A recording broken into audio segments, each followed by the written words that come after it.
너희의 순종함이 모든 사람에게 들리는지라. 그러므로 내가 너희로 말미암아 기뻐하노니 너희가 선한 데 지혜롭고 악한 데 미련하기를 원하노라. 평강의 하나님께서 속히 사탄을 너희 발 아래에서 상하게 하시리라. 우리 주 예수의 은혜가 너희에게 있을지어다. 이렇게 얘기했어요. 자, 여기서 제가 강조하고 싶은 것은, 자, 창세기 3장 15절 말씀을 좀 보죠. 내가 너로 여자와 원수가 되게 하고. 자, 여기 보시면 누구와? 여자와 원수가 되게 하고 네 후손도 누구의 후손이죠? 여자의 후손과. 여기서 좀 끊고 갑시다. 여자의 후손이라는 말은 무슨 뜻인가 하면, 왜 남자의 후손이 아니고 여자의 후손일까요? 여기 중요한 구속사적인 이유가 있습니다. 예수님은 유일한 여자의 후손이에요. 저도 어머니 뱃속에서 태어났는데요. 그래도 저는 아담의 후손입니다. 그러니까 모든 인류는 아담의 혈통으로부터 태어난 후손들이에요. 그래서 아담의 죄성이 흘러요. 아담 안에서 아담이 범죄할 때 같이 범죄를 했어요. 우리가 아담의 허리에 있을 때.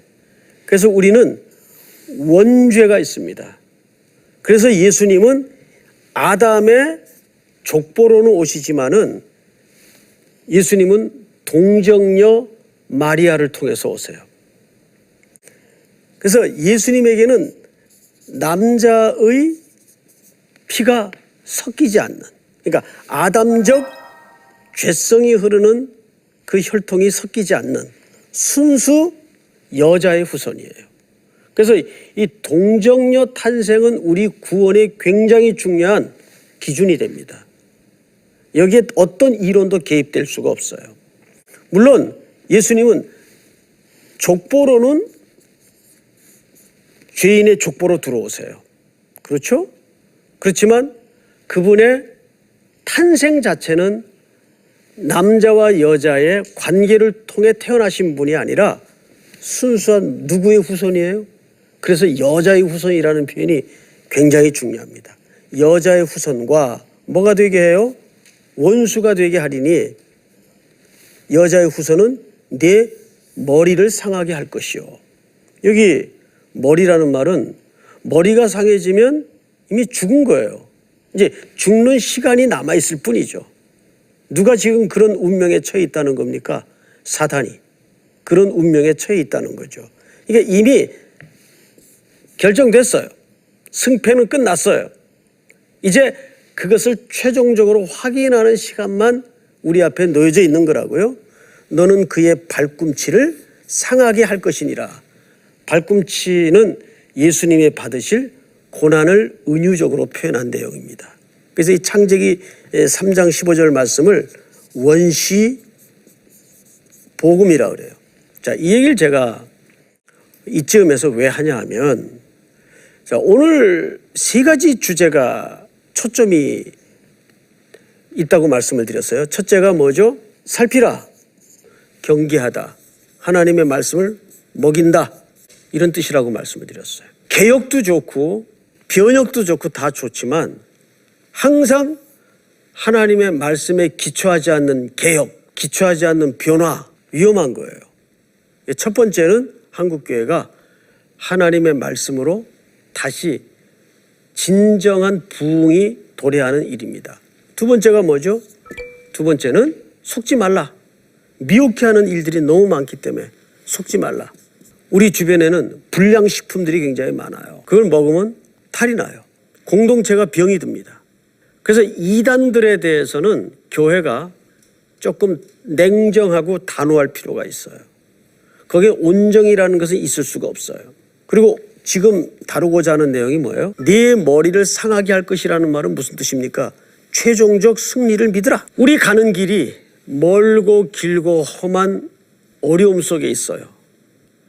그러다 보니까 우리를 자꾸 짓누르고 두렵게 만들고 우리 속에 갈등을 일으키고 자괴감에 우리를 밀어넣어요. 그래서 나는 가짜인가 봐, 나는 아닌가 봐, 자책해 만듭니다. 그래서 우리가 신앙적인 성장과 측면에서는 조금은 하나님을 아버지로 고백하는 뻔뻔스러움이 우리 속에 굉장히 필요합니다. 그럼에도 불구하고 나를 사랑하신 예수님, 그럼에도 불구하고 나를 십자가에 위에서 대신 죽으신 예수님, 그 아들을 아끼지 않고 이 땅에 보내주신 아버지의 사랑, 이 사실에 대해서 우리가 진리를 정확히 모를 때 그런 유혹에 넘어가는 거예요. 자, 그러면 이제 마지막으로 이 승리를 위해서 우리가 무엇을 해야 될 것인가를 이제 방법론적으로 접근을 하고 말씀을 좀 나눌까 하는데요. 이스라엘 백성들이 홍해를 건너서 어디로 향했죠? 광야로 향했어요. 그리고 이제 그들의 목적지는 가나안입니다. 자, 구조가 이렇게 되는 거예요. 광야, 그리고 나온 데가 애굽이에요. 그리고 가야 할 때는 가나안입니다. 자, 이 구조를 잘 보세요. 지금 이들은 광야에서 40년을 보내요. 자, 여기 제일 문제가 뭐였죠? 애굽 땅에 대한 기억과 추억이에요. 그들은 어렵고 힘들 때마다 어디로 돌아가려고 애써 시도했나요? 광야로, 가나안으로, 애굽으로, 어디입니까? 애굽으로 돌아가려고 계속 기억을 회복하고 시도했어요. 기억나시죠? 거기 그냥 그대로 있었으면 마늘도 시컷 먹고 고기도 시컷 먹고 편안히 돌아다니지 않아도 거할 집도 있었고, 자, 이런 불평 불만이 왜 나오냐 하면 애굽에 대한 기억과 추억 때문입니다. 근데 문제는 이들이 가야 할 땅은 가나안이에요. 근데 가나안은 전혀 경험이 없어요. 오로지 하나밖에 없어요. 하나님이 약속 속에서 말씀하신 내용밖에 없어요. 그러니까 뭘 믿어야 될까요? 광야에서 가나안으로 가는 가장 중요한 기초는 하나님의 약속의 말씀을 신뢰하고 믿는 길 외에는 도리가 없어요. 그리고 그 말씀에 대한 구체성이 떨어질 때 애굽으로 회개하려는 의도가 마음속에서 꾸물꾸물 일어나는 겁니다. 여기서 가장 강조된 거 광야 40년을 통해서 신명기 8장 3절에 보면 무슨 말씀이 있죠? 그래서 사람이 떡으로만 사는 것이 아니요 여호와의 입에서 나오는 말씀으로 사는 것이니라. 하나님의 말씀이 강조되잖아요. 예수님께서도 공생애를 본격적으로 시작하실 때 가장 강조했던 게 뭐죠?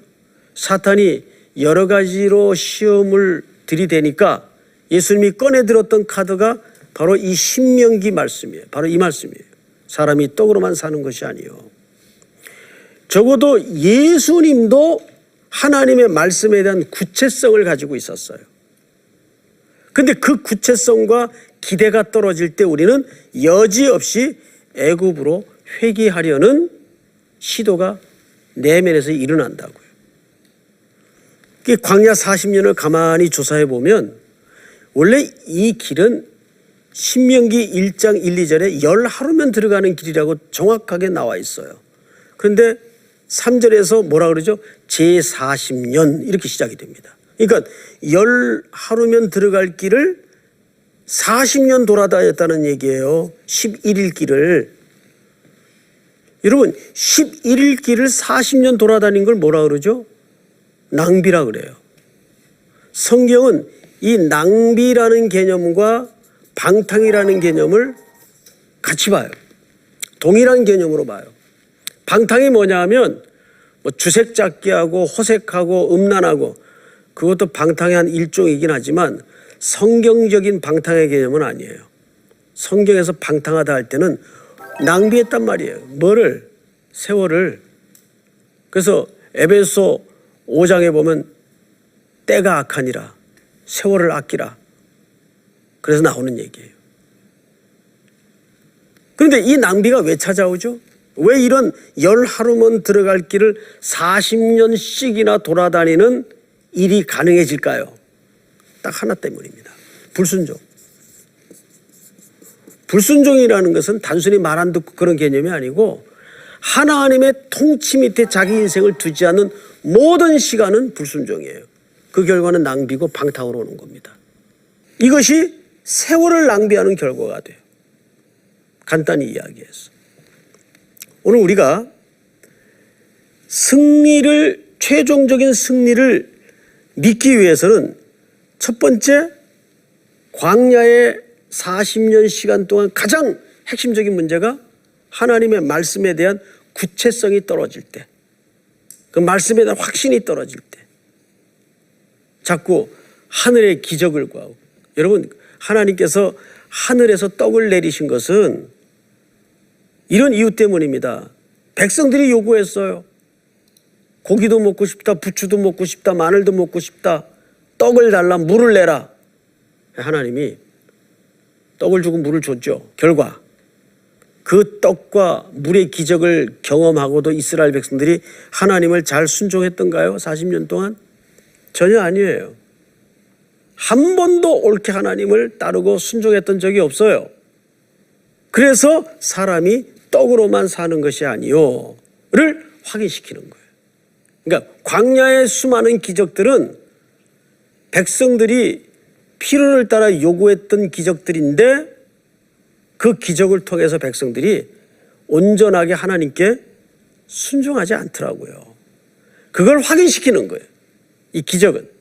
그 기적의 목적은 결국 그 기적을 통해서 어디로 우리의 모든 영적인 초점을 옮기는 겁니까? 하나님의 말씀으로 영적인 초점을 옮기는 거죠. 그러니까 최종적인 승리라는 것은 첫째, 말씀을 믿어야 되고, 두 번째는 그 말씀을 믿고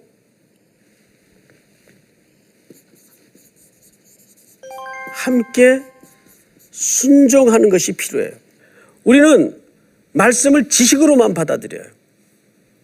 히브리서 5장에 보면 히브리 기자가 때가 오래된 그리스도인들에게 경고성 고발을 하죠. 너희가 때가 오래되었으므로 지금 단단한 식물을 먹어야 될 텐데 젖이나 먹고 단단한 식물을 못 먹을 자가 되었도다.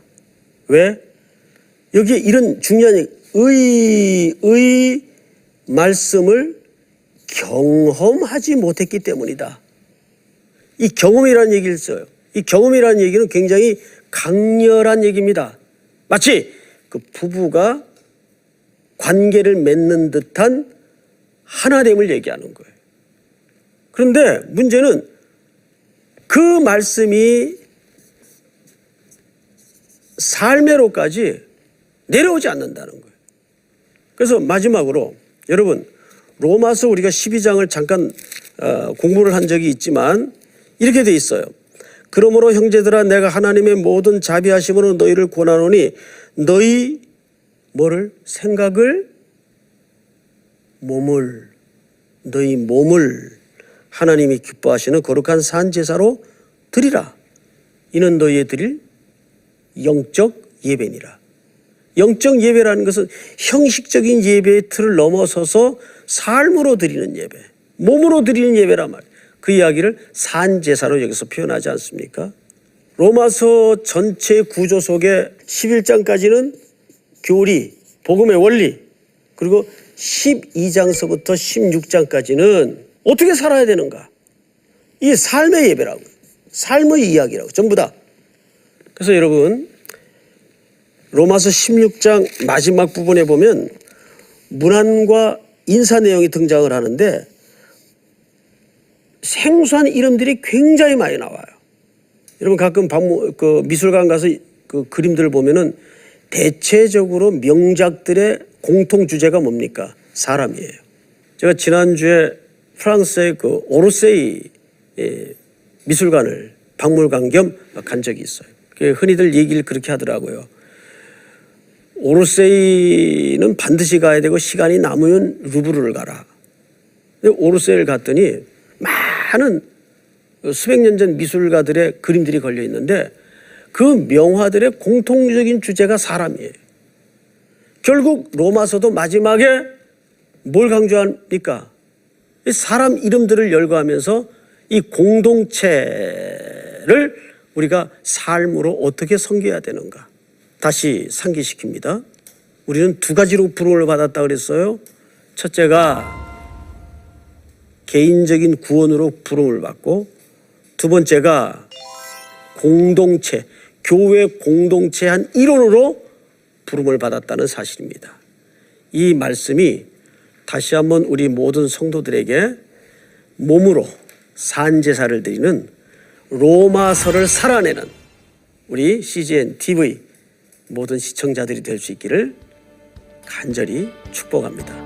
12주 동안 여러분 어려운 로마서 강의를 잘 따라오셨고, 특별히 배운 말씀을 그대로 삶에서 녹여내고 또 실현해내는 순종이 있는 말씀이 될 수 있기를 소원해 봅니다. 대단히 감사합니다.